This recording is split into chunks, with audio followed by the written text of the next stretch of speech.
That's right. Here. I go ahead. Yeah. Hey guys, my name is Weng. So I am your host for this evening. Today's topic will be like how can a low income person, able to buy their very first house. Let us welcome our very special guest, Mr. Ernest. Hello, Ernest. How are you? Hi, everybody. I'm fine. Thank you. Thank you so much for having me on again, Weng. How are you? Nice hat, bro. Thank you. This hat has a lot of interesting connotations. It was actually obtained in the Cuban embassy, and this is actually worn by people who actually go and harvest the tobacco for cigars. For cigar.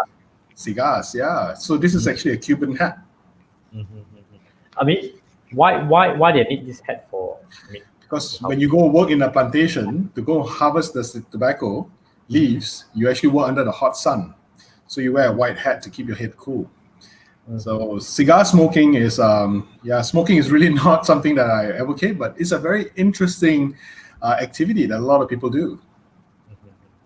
I mean, for this topic, I appreciate like a lot of people, they will be very interested in this topic as for what we always know, buying a house is really something that is very expensive. It is like a luxury thing for most of us. So what sort of things that we can do, especially for those people that is earning not much? How are they going to afford to buy a house? So this is the topic for this evening. Okay. I do have a couple of questions for you. I appreciate that. I mean, if you guys are watching this live now as well, you can always give us some questions if you have any. All right. So I mean, the very first question that I would like to ask you, Ernest, is that what are the things to be considered before buying a house? Okay. Weng, this is actually an incredible question, and I'll tell you why. For those who have actually watched the last week's episode that we did, or the last episode that we did together, I shared with you about my property journey. Now, I'm going to tell you, because Weng, you're a friend, I'm going to tell you something that's very, very, it's much of a secret, okay? Not many people know about this, especially not in public, but I'll tell you. And for all your listeners out there, a real true insight about me and real estate. I started off working in a bank. Now, banks have a lot of money, right? But sometimes their staff is just basic income. So in banks, I've actually seen people who borrow money and make big businesses out of it, people who borrow money and gone bankrupt. I've also seen people who borrow money and buy property, and I've seen the interest rates go up and down, especially during the Asian financial crisis, where the interest rates went very, very high, more than 10%.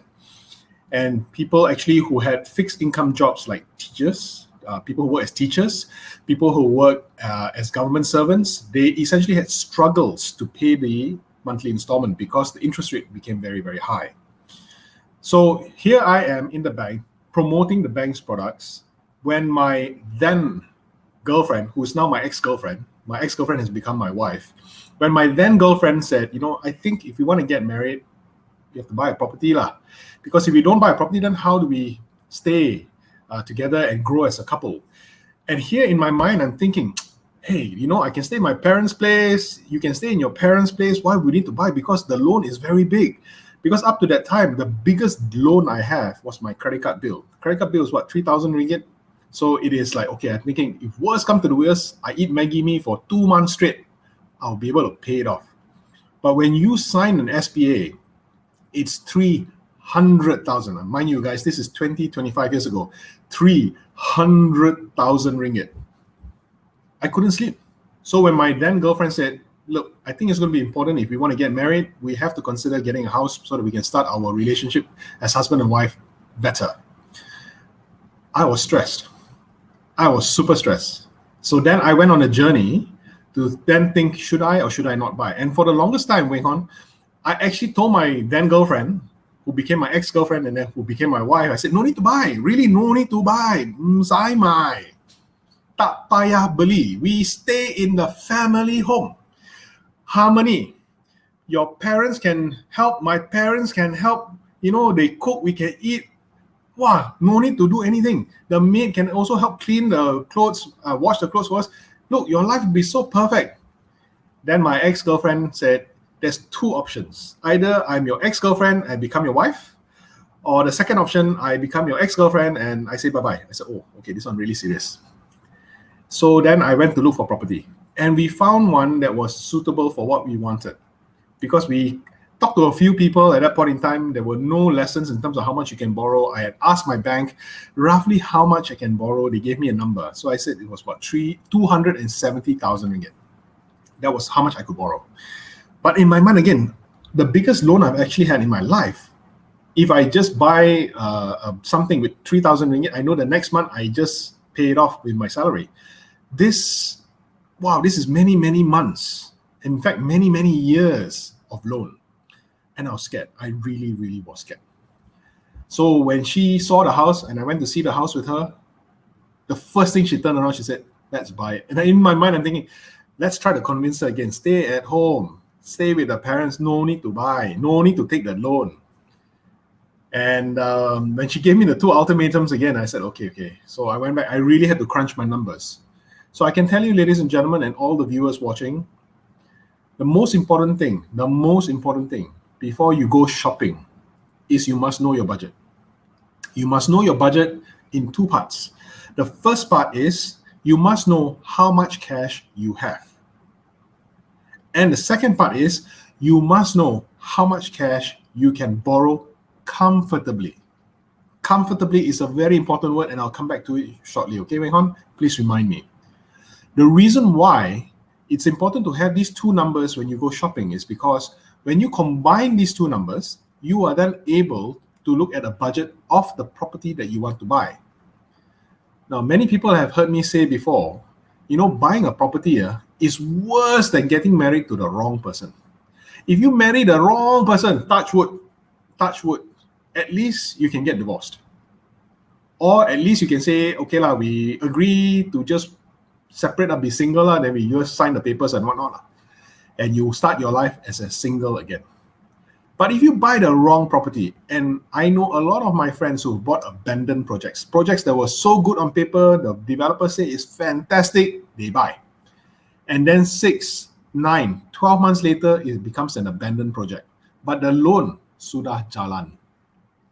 The bank will not let you forget. Meaning that the bank will keep saying, hi, Mr. Ernest, your loan outstanding, you haven't made your monthly installment payment yet. If I turn around and tell the bank, hey, I'm sorry, the development already terbengkalai already, it's already abandoned. So do I need to pay? The bank say, yes, you still have to pay because you still owe the bank money. What is between you and the developer is between you and the developer. But as far as the bank is concerned, we already lend you the money. So if you imagine, if you're paying full price for a property that you want to stay in, and this property cannot be delivered to you, and if you earn, say, 3, 4, 5,000 ringgit, your installment is 2,000 ringgit, you still have to pay the bank. You still have to rent a property because you need to pay a place to stay. And if you have to rent for another 1,000, 1,200, your net take-home income is very low. So my suggestion, ladies and gentlemen, is that number 1, make sure you know how much cash you have. Number 2, make sure you know how much you can comfortably borrow. And comfortably borrow here means if you have an income, a fixed income, that means at the end of every month, by a certain date, gaji masuk, the employer puts money into your bank account without fail every month. That income that you get on a monthly basis, that's not free cash, right? You still have to pay for your bills, you still have to pay for your lifestyle, you have to pay for your food, your parking, your car loan, whatever. Once you deduct all of that, the balance that you still have left, the free cash, that's the amount of money that you can use to repay the loan comfortably. I do not advocate if you buy a product or buy a property that you have to pay 100% of your salary for just to sustain the property, because things happen. What kind of things? Car breakdown, insurance policy for health needs to be upgraded, somebody falls sick that you need to actually pay money for, somebody gets married, invites you, you cannot tell your friend, no, sorry, I don't go for weddings, pantang. You still need to give the ang pao. Somebody passes away, you want to give the white envelope. to contribute to charity for your favorite activities and whatnot. Your friends want to go and have a chit chat. You're like, no, cannot. I only drink ice swam saja. Also cannot, right? So there must be some level of survivability. So these two numbers were the first things. So coming back to your question in a long roundabout way, Weng Hon, what are the things that's important? Know how much cash you have. So save money. You have to save money. Why it's important to save money is because when you save money, you are learning to train your mind as well how to exist on a lower amount of income so that you are able to sustain on a much lower income and use the rest of the free cash to pay for your loan. The second is be friends with bankers lah. Be friends with mortgage broker lah. Be friends with people who are able to advise you on the loan. But remember, to sign the loan is you. Don't let anybody influence you and tell you you can borrow more.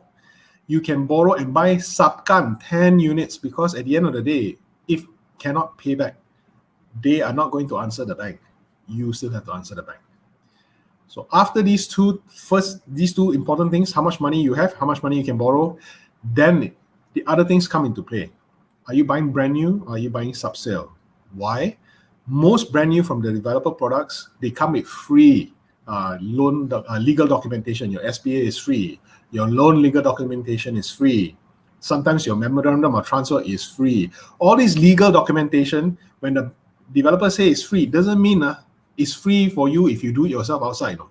It doesn't mean that you can go and copy somebody's SPA and write yourself and say, okay, I don't need to pay the lawyer, I need to do. Because if you buy a sub-sale property, that means you don't buy from the developer, you buy from another owner.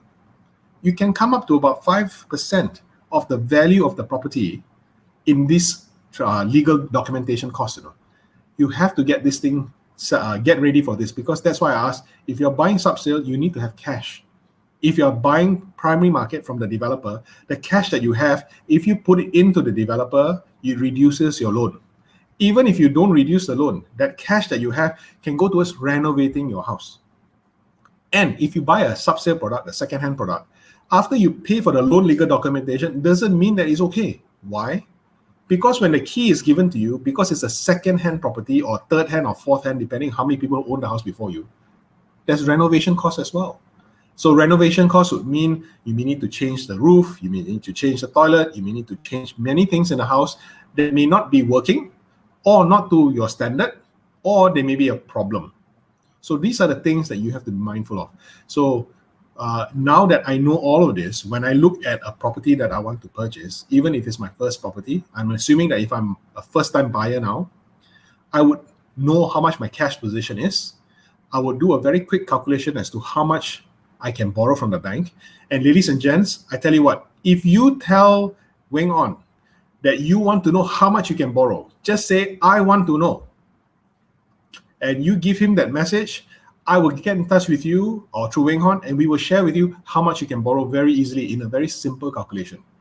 And when you know that, you still have to think. If you buy sub-sale, I would go into the property, I will make a very quick estimation. If the sink is broken, damaged, if there's water pipe leaking, if the neighbor's property is leaking into the house, or if my house is leaking into the neighbor's house downstairs if I buy a condo, all that I need to figure really quickly in how much is my cost. And when I add up all the costs together with the price of what the owner wants, this ceiling is what I'm willing to actually commit to the property itself. So I hope I answered your question, Weng On. Yes, definitely.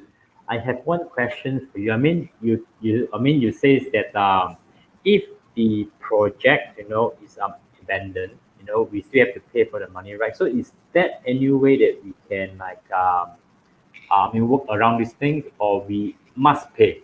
I'm afraid the answer to that question is the latter answer that you gave. There's no way around it. You still have to pay. The reason why you still have to pay again is because the bank says when you bought that property, you're supposed to do your due diligence. So when we lend you the money, we are lending you based on your ability. So if you bought something that did not work, that is your problem.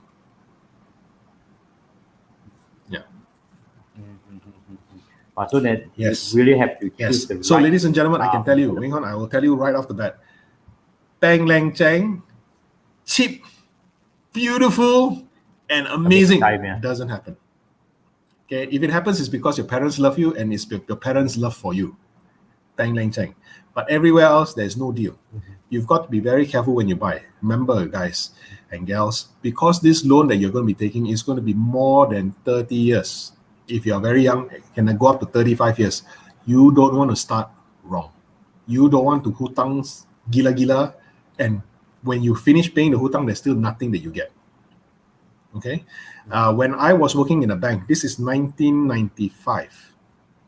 There are some properties that went terbengkalai since 1995-96. Till today, when I drive past, it is still terbengkalai. That's many years already. So imagine if you hutang 2,000 a month, 25 years, you're still paying 2,000 every month for something that you cannot get. This is very painful. It's crazy. I mean, you pay for nothing, pretty much. Yeah, you pay for something. If, for instance, someone buys over and restarts the building, that person may turn around and say, because I have to do a few more things, the cost goes up, you may need to top up just to get back the rights that you had earlier. So it's extremely painful. And that is why I have certain groups of friends who only buy subsale. They want to see the building. They want to see the property. They want to know the property exists. There is no problem with the property. They want that. They don't want to buy from the developer because they never know if something goes wrong. Okay. And of course, again, there's so much to cover here, Weng Hon. I sincerely hope, your viewers will subscribe and like this channel, because we talk about it so much, they will learn so much. And I hope to share this information. And if, ladies and gents, if you find something that I'm saying that is a bit challenging, let me know, because I'm learning too.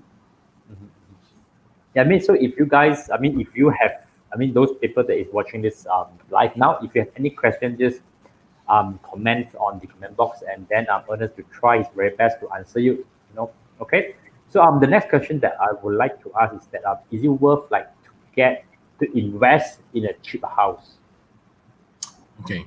Because if I'm earning like 1,500, so should I get my first house that fits on my salary, or I have to wait for when I earn a bit more, then I buy a more expensive house? Yeah. Wow, Weng Hon, this question is actually many questions in this one question. Let me try to unpack what you just said. Your first question was, is it worth it to buy a cheap house? Now, cheap can mean different things. A couple of days ago, one of my friends on Facebook said, I'm selling my car cheap. It was a cheap car, so I'm selling my car cheap. And she showed the car. It's a Porsche Macan. Now, the cheap is she buy for 800,000, she will sell for 400,000. I don't know whether that's cheap or not. To some people, it may be very cheap. To some people, it will be, kacang lah, this one. To some people, it will be like, wow, it's very expensive even after the 50% discount. So cheap has many meanings. So the question that I have is, what is the purpose of the property, and whether this cheap property suits your needs? Let me explain what I mean. There are many instances when properties are cheap. If you have a row of houses, say 10 houses in one row, every house, number 1 to number 9, every house from number 1 to number 9 is 500,000. House number 10 is 150,000. Do you think there's a problem with the pricing? One would say something not quite right. Wrong with the house. Yeah, it could be something wrong with the house. It could be something wrong with the location of the house. It could be something, it just doesn't meet the criteria that, wow, this is a good deal. There's something that you need to investigate. It could be the person really likes you. Weng Hon, you're my godson. I want to help you. I'm willing to sell this house way below market because I really value our relationship. You are my godson. Please take this at this price. That's one way. And there have been cases whereby houses in very expensive areas in KL get transacted for 1 ringgit. How you sell a very expensive property in a very prestigious location for 1 ringgit? Because it is from a family member to another family member for a token of consideration. But does that mean that, wow, every house is 500,000, this one is 1 ringgit, that means all the 9 houses with 500,000 are wrong? No. It just means that it's only a special case for this one house only. One of a kind, mojolo, it's gone. Once it's gone, it's gone.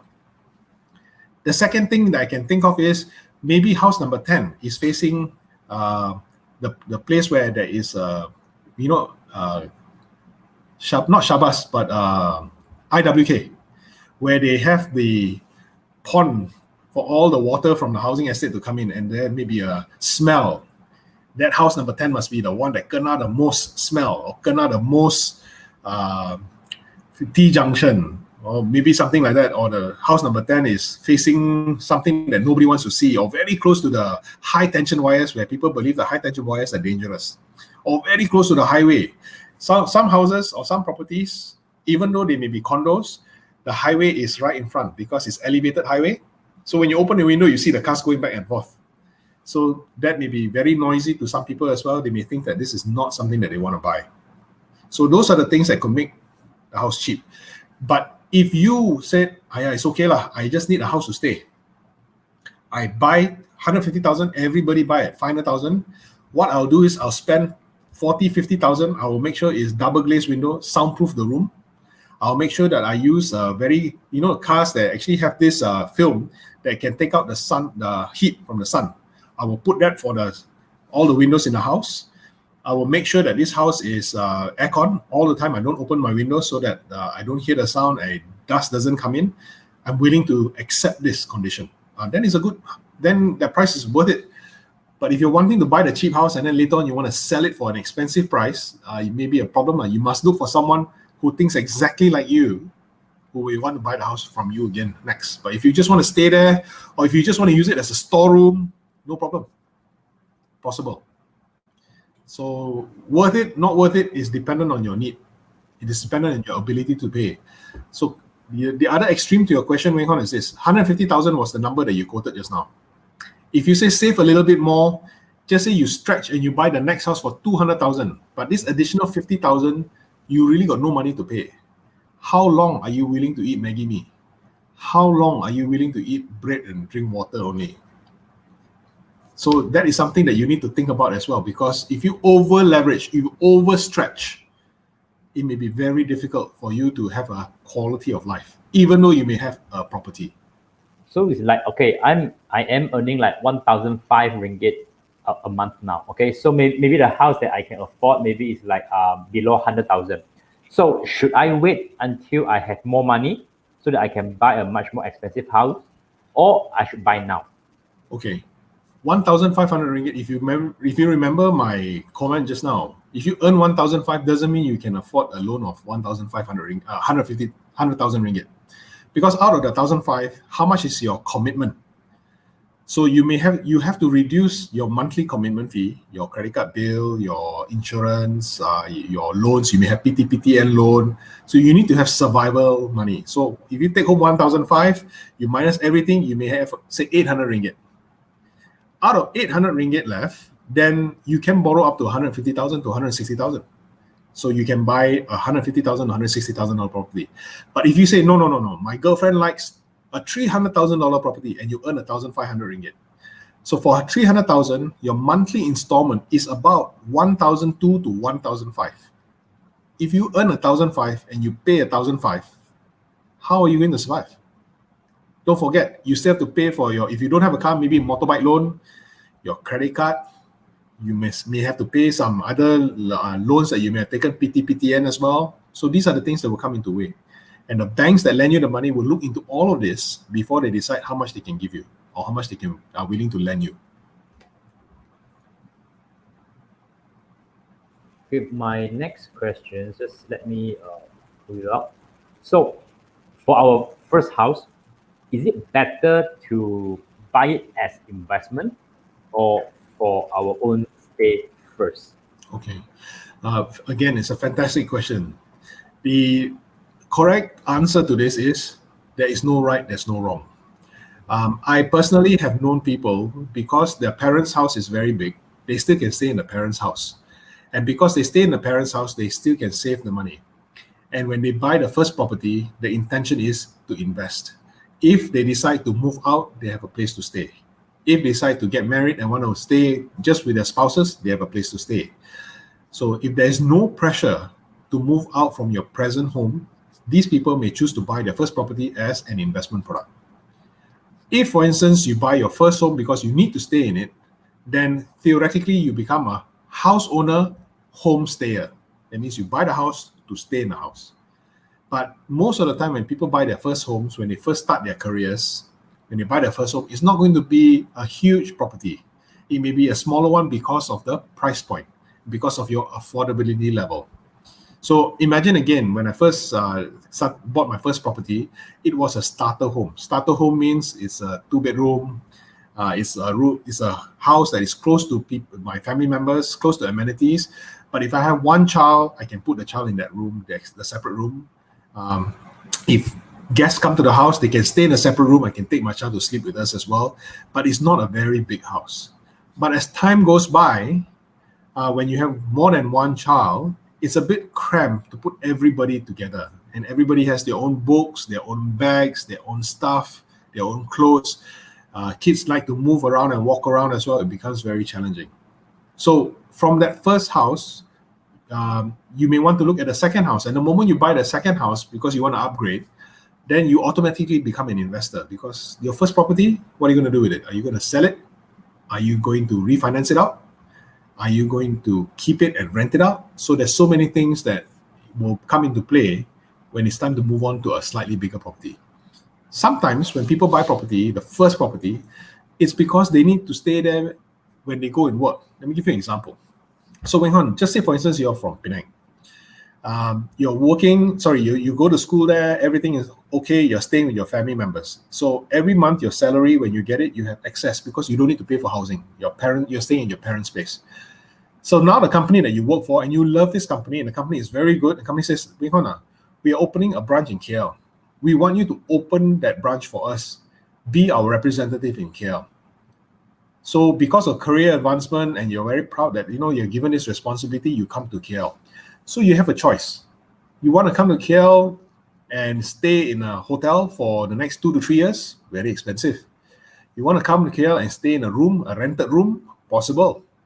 Or you want to come to KL and you say hey, instead of paying the rental and helping someone else with the mortgage, maybe I can put my own mortgage down. I buy and I stay in it. And while I'm in KL, I will use that property. If I'm not in KL and I still don't need the money, then I can actually sell it, rent it out, and keep the profits to myself. Or if the property price is so good, I will sell it and take the money back. So that becomes an investment property as well. So there's no right and there's no wrong. I also know people who buy properties overseas because they want to send their children overseas, or they're thinking of sending their children overseas many, many years from now, and they don't want to worry about the forex rate, because Malaysian ringgit against all the other currencies have something that's called exchange rate. And if they want to make sure, or if they think that they want to send the child, let's say for instance to Australia, right now the Australian dollar is 3 ringgit to $1. So they say, wow, I'm not sure in 20 years, my child is 1 year old right now. In 20 years, when my child goes to university, I do not know where the Malaysian ringgit is. It may be 5 ringgit to $1. It may be 1 ringgit to $1. I don't know. But to these people, they don't want to have the risk whereby it becomes 5 ringgit to $1. So they buy the property in Australia and they keep it there, so that the property price in Australia, when they sell the property years, maybe 20 years from now, that value that they get, that will finance the children's education. Again, I don't think they're going to be buying to stay there. It's more of an investment property now, but later on the children may go there and stay in the property instead. So many, many ways of looking at it. Another question for you, is there any ways, to get a loan for those that have a low income, if they cannot get any loan from the bank, or is that the only way to get, is it by increasing our monthly income? Yes, there are ways to purchase. There are facilities that's offered by the government and through the banks. There are yayasans that actually help people who have low income to start buying their first property. But buying is only the first step. Making the repayment monthly is the commitment. There is no point buying a property now, telling everybody, yes, I'm a property owner, 6 months from now, cannot repay the loan, and then become, lelong, and then you become bankrupt. there's no point. So when people buy property, they have to understand that this is a multi-year commitment. Multi-years because the loans are 10, 20, 30 years. So you have to have a multi-year commitment mindset. So when you have low income right now, the most important thing I can share with you is look for ways to increase income. And now, because of the MCO, because of digital 4.0, industry 4.0, there's many different ways of earning income. In fact, we talked on the last one as well, in our last meeting, about using YouTube and using things that you teach, how to make income, where you do not need to own the manufacturing process. You do not need to own the product. You can help someone sell and earn a referral fee. In fact, you can also learn about property by becoming a real estate negotiator. By you becoming a real estate negotiator, you are able to also learn about property and help sell the property for tremendous income because of the commission from becoming a real estate agent. And real estate agent means you don't need to build the property. You don't need to finance the cost of managing the property until it's being sold.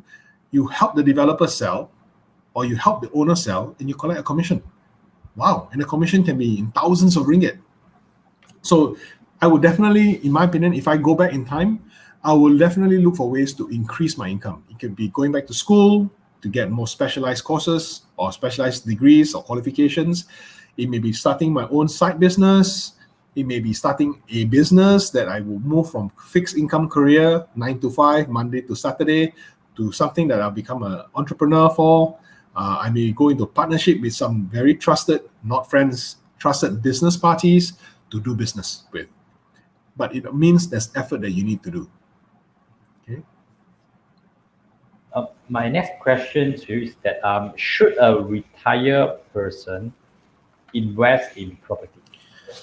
Well, it's a very interesting question to ask because most of the time when a bank lends money, the bank wants to make sure that they can get the money back. So a retired person doesn't necessarily have income coming in. Once people retire, if they have a fixed income job, they work for a company 9 to 5, when they retire, the income drops. So generally the banks say these people are not keen to finance them because they have no income to repay the loan. But there's another category of elderly people above 70 years old after they retire. There's another group of people where the bank say, I want to lend you money. I give you an example. Weng, do you know Lee Ka-sheng? Yes. If Lee Ka-sheng wants to borrow 10,000 from you, would you lend Lee Ka-sheng 10,000 ringgit? Of course. He's quite old, you know. Yeah. He may not necessarily have a fixed income every month, you know. Why you want to lend him the money? Are you sure you can get it back? Yes, because we know what he can do. That's exactly the answer the banks are looking for. If the bank knows that the borrower has the capability to pay because the borrower has money from other sources, fixed deposits, the borrower has assets, the bank would definitely look at it and say, yeah, I'm willing to lend you the money because if worst come to the worst, I will still also get my money back. Because lending money is the bank's business. The business is to look at risk and to make sure that they can minimize risk. So if you have no source of income and you have no assets, the chances of you getting a loan quite limited. If you have assets, if you have cash in fixed deposits, stocks, shares, gold, the bank may say, okay, even though you don't have any income, can you put your gold with me? Can you pledge your gold with me? Can you pledge your properties with me? So if I lend you the money, you still cannot pay, I can then force sell the property and still get back my money. Okay? So it means that for those elderly, they need to have something that is equivalent to the loan kind of things that only the bank will. Yes. Something like that. Yes, I definitely would think that the banks will lend based on their financial and wealth capability to repay. But I sincerely hope that if you already are retired with no income coming in and no wealth, if this is the time when you want to buy your first property, it's quite late because you don't have the luxury of time to let the property increase in price due to inflation. Inflation helps push the property price higher. So if you're buying at 70 years old, the cycle for property can take anywhere from 10, 15, or 20 years. So it may take a long time for you to realize the capital appreciation for the property. Or the people who will be appreciating it will be the people who inherit the property from you. So it means that unless you're buying the property for your children, for your son, for your grandchildren, then okay. But if for like own investment, it won't be. It would make sense, because as you say, now you need like 10, 15 years. Then only you. I want to give you two examples that maybe this can help with the understanding. Many years ago, I have a friend who was quite elderly. He was about 54, 55 years old, almost retirement age. But he's a doctor. He was born in Penang, but married to an overseas lady and worked for 30 years in KL. So he's always had this desire to retire in Penang. But the family house has been sold already. So there's no property that he has in Penang. So at the age of 54, when he went to Penang for a round trip just to show his wife around, they found a condo that they really liked. So he was telling me if he wanted to buy, could he get a loan? And because I was working in the bank, I managed to arrange for the loan for him because he had other assets. He had several properties in KL. So even if he stops working as a doctor in KL, he has enough fixed deposit to settle the loan. It's just that he doesn't want to take out the fixed deposit right now to pay for the property. He just wanted a loan because the interest was lower. And he bought that property. This is an investment property in Penang because he wants to retire there. He doesn't want to retire in KL. He wants to enjoy his retirement years in a place that he grew up in. He has a lot of love and passion for.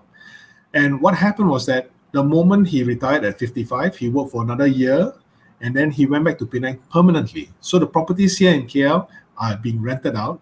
He's got a real estate agent that helps him rent the property and manage the properties for him. So even in retirement age, you can still invest, but you must know why. So for him, he doesn't want to stay in a hotel. He doesn't want to rent a property over there. He wants to stay in his own property. And this is what he did, even though he was very close to retirement. So that's story number one. Story number two, I also know people whom they have no property, but when they get their EPF and they retire, it's a big amount of money. And they have always rented all their lives because they work in the government. They don't need to actually buy the property because as you're working in the government, you actually get housing provided by the government. But the moment you retire, you may not have the facility anymore because the new staff that come in from the government will take over the house. So these people, when they get retired, they take the EPF, there's quite a bit of money, they take and then buy a property, the property that they stay in. But that's not for investment. That becomes a place that they just want to stay in. And they don't take a big loan. They take a much smaller loan, and they may have to include other members of the family as co-borrower. Because if they've already retired, the bank may look at it saying, I'm afraid you may not repay. So they may have to use the children as guarantor for the loan, or maybe their spouses who are younger as guarantor for the loan, even though these people may have the full amount of money to pay. So those are the things that happen. So before we finish up our life, I just want to ask you, do you know any any project that is suitable? I mean, currently is there any suitable project for those that become low income? Yes, there are. There are definitely not just projects, there are also campaigns, and there's also schemes that is being offered by the banks and also by the developers for people who have challenges with the income to buy their first property. If you cannot buy now, it doesn't mean you cannot buy forever. So there's something called rent to own scheme. So Maybank has something called house key. House key is rent to own. You like the property, you pay rent first, and part of the rent goes towards your deposit. And then from the deposit, you can own the house 5 years from now. But it just means that within these 5 years, you really need to increase your income. You need to do and take things and get higher paying incomes or higher revenues so that you're able to sustain the loan when 5 years comes in. There are also inexpensive public housing, but you need to qualify for the public housing by registering and qualifying to buy the property when you actually are offered the property itself. Now, where, how, you need to check because different localities, Selangor and KL are different. there are different mechanisms. If you're not in Selangor and KL, in your other states, there are also different mechanisms as well. So this is public housing that the government has used to help provide shelter for people who want to own a property, but they're from the low income group. Okay, so there are many schemes that are there. I would strongly suggest that those who want to know, we can talk more about it. Just PM you, Weng Hon, and then we can definitely go state by state. Just let us know which state you're coming in from, because every state was slightly different. All right. Yeah. So yeah, I mean, it's good that we know that government is helping those that not earn much to own a house. So do you have any specific developers or any that you are working with, that are able to provide reliable house for those people that are earning not much? Do you have any? Yes, actually, there's quite a few. Seriously, there's quite a few, and there may be different options as well, depending on. Like, I give you an example in KL itself. You've got Cheras, you've got Kepong, you've got different parts of PJs that also have different price points as well. Because when you consider low income, there are different bands. What is low income? We started this conversation by saying, cheap car. What is a cheap car? So it can be 500,000 to some, it can be 1 million to others. I give you an example. Ferraris are not cheap, right? Hang on. A Ferrari car is not cheap, right? So if someone says, hang on, Ferrari, 5,000 for you, you want to buy? Working condition, everything is good. Again, yeah, it's like, even if I don't use the car, I buy for 5,000, 2 weeks later, I turn around and put it for sale for 100,000, I still make extra, right? Yeah, so cheap is very variable. I cannot answer what cheap is. The most important thing is know what your budget is. My strong suggestion is when you know your budget, you know how to calculate your budget, then you can go shopping. And you need to have different skills, not just knowing how to calculate how much income you have, how much you can borrow. You need to be able to look at location. You need to look at the property type. You need to look at the community where the property is in. You need to look at the safety and security of the location. You don't want to buy the place because it's cheap, but the house gets broken into every 3 weeks because the place is full of crime. You don't want to be buying a place whereby there's a lot of illegal activities outside the house. Immediately before you open the door, the immediate community, there's a lot of these illegal activities. I know the police is doing a great job, but you don't want to buy into those kind of properties. And there's a case as well. There's a cheap property in Mont Kiara when the person who bought the property from auction opened the door, they found a fridge. When they opened the fridge, they found a body inside the fridge. So that's why it was cheap. So you want to check it out first to make sure that you can afford the property and buy something that you like. Buy something that you can use. Buy something that you can grow your wealth through time. This is not like stocks and shares whereby you may buy today at 5 cents, tomorrow can be 10 cents. Property, if today 100,000, tomorrow 100,000, next month 100,000, it doesn't go up. 105,000, 109,000, it doesn't go like this one. It will take time for it to move. So is there any tips, or what are the checklists for us to buy a house? Before we buy a house. Yes, there's so many tips. In fact, I can share with everybody who's listening in. You go to other property sites, or you go even to the property developer site, they may have a resource that says first time home buyer guide. This guide actually summarizes what we've been talking about, how to buy a property. But for those who find it challenging, just connect Weng Hon. And then we will do another series, or even we can give you a personalized inventory sheet. These are the things that you need to do. These are the things that you need to check.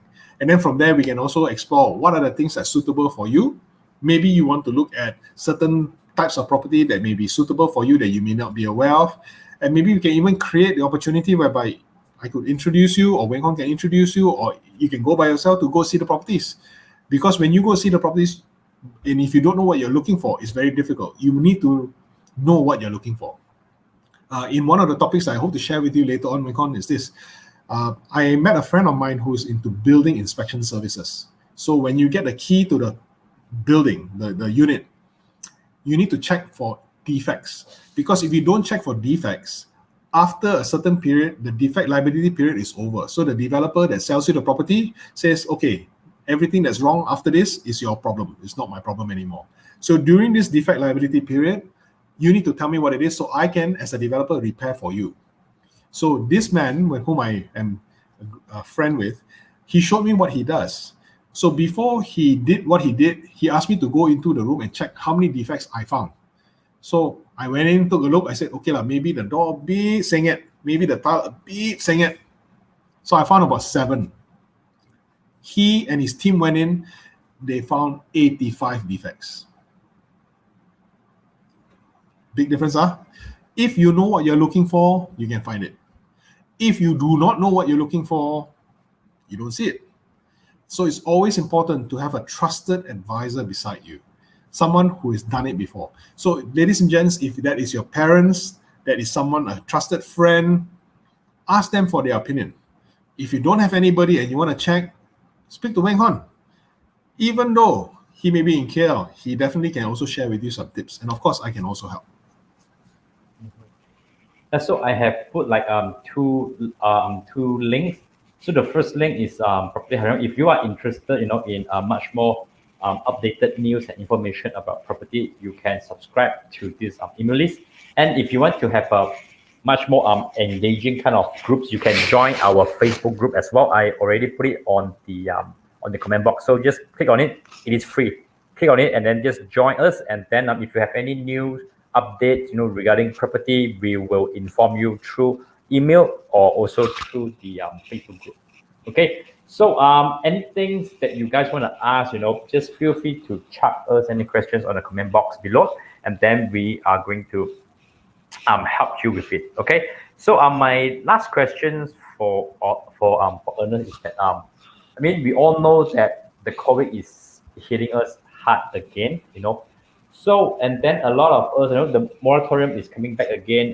This and that, a lot of financial kind of struggle for all of us now. So if if I have a bit of spare money, should I save the money, put it into the bank, or should I invest in property now? Since that, everyone is struggling now. Yeah. Is it a good time? I think every time is a good time if you find a good deal. If you have a fixed income, that means a job that is secure or a job that is stable, that will pay you a salary. So if you work in a bank, the bank, I don't foresee that it will go under next week, next year, next month. So if you work in a place where there's fixed income, your income is relatively safe, your salary is assured, and you're able to save spare cash, now is a great time to buy. I really believe now is a fantastic time to buy. Why? When everybody is selling, it's great for the buyer. When everybody is buying, it's great for the seller, right? Now everybody wants to sell. The buyers are not there. Why? Some of them may not have fixed income. Some of them may not have jobs. But if your job is secure, it's a great opportunity to look for assets that are priced in a range that makes it affordable, makes it interesting, makes it investable. Now, the example I like to share is that a knife. When you have a knife can be used for 2 things. You can use to cut food and make the food into a delicious meal for the family. Or if you are trying to do something illegal, the knife can do something illegal as well. So knife has many purposes as well. Property also has many purposes. You can buy to stay and buy to invest at the same time. Of course, if you are looking at the investment part, you want to increase your the returns, it's better to buy low and sell high rather than buy low, sell lower, or buy high and sell low. Always look at the objective, buy low, sell high, or get an entry point whereby you're able to afford it at the best possible time. So is this a good time to buy? Yeah, absolutely. Is every property in every location the same? No. I would not buy properties that I cannot rent out, or I'm not going to stay in, or I'm just going to buy and leave it there for years and years and years. I will look for assets that I can use immediately. Either I stay there myself, or assets that I can rent out easily so that it helps you with my cash flow as well. So the most important thing again is, what's your cash flow cycle like? So that will be my number 1 question actually. Okay, I think pretty much that's it for us for this live. So before we go, do you have anything specifically that you want to mention or you want to address to all of our people that's watching this live now? Yeah. Ladies and gentlemen, my parting thought for this session is this. If you don't know the subject matter, it does look scary. If you are afraid to understand the subject matter, then the only thing that can happen is that you will be acting in ignorance. So for people who don't know what they're doing, they follow blindly what other people say, even though the other people may be accepted as, wow, expert. The problem with this whole situation is that at the end of the day, it is you that will be shouldering the debt, the liability, and owning the asset. Make sure that when you get into any contract, legal contract, and sometimes even verbal contracts, you need to know what you're getting yourself into. The best way to overcome uncertainty, the best way to overcome being unsure is to learn about the subject matter. As much as you are able to understand about the subject matter, you reduce your risk tremendously. And when you reduce your risk tremendously, you can act, behave, and take action with more confidence, with a greater degree of success. Success is not guaranteed, even you do all the things right. But it's more assured when you have made sure that you studied and you looked at all the angles first before taking action. Again, sometimes buying property is worse than getting married to the wrong person, because the person who lent you the money to buy the property will never forget you if you fail to repay them. Yeah, I mean, thanks, Ernest, for your advice to all of us, and also thank you for joining us tonight. So, yeah, I mean, if you have any question, just feel free to put it on the comment box, and then even though after this live, we are still going to reply your comment as well, and then just make sure that you join our email list and also our Facebook group as well, in order for you to receive the latest news regarding on property. Okay, so I think that's it for now. Thank you, Ernest, for joining us tonight, and thanks for everyone that is watching this live. I will see you guys in the next 2 weeks. See you guys. Bye bye. Thank you. Bye-bye. See you guys. Bye. Take care.